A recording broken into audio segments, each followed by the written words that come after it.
नमस्कार, मी साक्षी अनासने. Yes Marathi news मध्ये आपलं स्वागत. आता पाहूया एक स्पेशल रिपोर्ट. नांदगाव देहगावमध्ये एका तरुणाला सर्पदंश.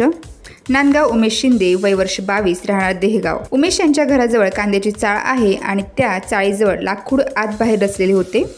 त्या लाकडामध्ये एक साप दडून बसलेला होता. तिथे जवळ ट्रॅक्टरची ट्रॉली खाली बसून जोडत असताना दुपारी 3:30 वाजताच्या सुमारास पायाला सर्पदंश झाले.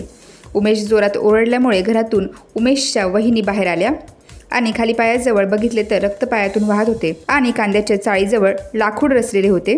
त्या लाकडदांमधून एक साप मध्ये जाताना दिसले. आईवडील शेतामध्ये काम करत होते. उमेशचे आईवडील, भाऊ सगळेच घरी आले आणि त्यांनी उमेशना नांदगाव आरोग्य रुग्णालयात घेऊन गेले व उमेशची तब्येत खूपच गंभीर झाली होती. त्यामुळे मालेगाव संकल्प हॉस्पिटलमध्ये पाठवण्यात आले. तसेच सर्पमित्र विजय बडोदे यांना संपर्क केला. बडोदे यांनी ज्या ठिकाणी सर्पदंश झाला त्या भागात सापाचे खूप शोधन केले, पण साप भेटलाच नाही.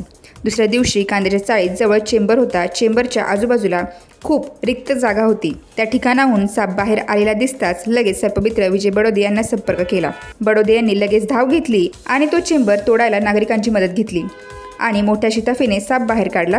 बघितले तर 5.5 फूट लांबीचा कोब्रा विषारी जातीचा साप होता आणि कोब्राला रितसर बरणीत बंद केले आणि थोडक्यात माहिती दिली.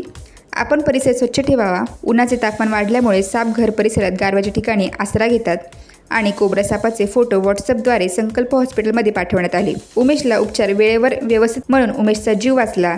आता प्रकृतीमध्ये सुधारणा झाली आहे. उन्हाचे तापमान वाढल्यामुळे साप गारव्याच्या ठिकाणी आसरा घेतात. आपण पण घर परिसर स्वच्छ ठेवावा. लाकूड, पालापाचोळा, दगड, विटांचे ढिगारे घर परिसर स्वच्छ ठेवावा अशी माहिती दिली आणि कोब्रा पकडल्याबद्दल सर्पमित्र विजय बडोदे यांचे शिंदे परिवाराने आभार मानले आणि कोब्रा निसर्गमुक्त करण्यात आले. येस मराठीसाठी विजय बडोदे, नांदगाव. अशाच प्रकारच्या ताज्या घडामोडींसाठी yes Marathi news YouTube channel share करा, सबस्क्राईब करा, लाईक करा आणि पाहत राहा येस मराठी न्यूज.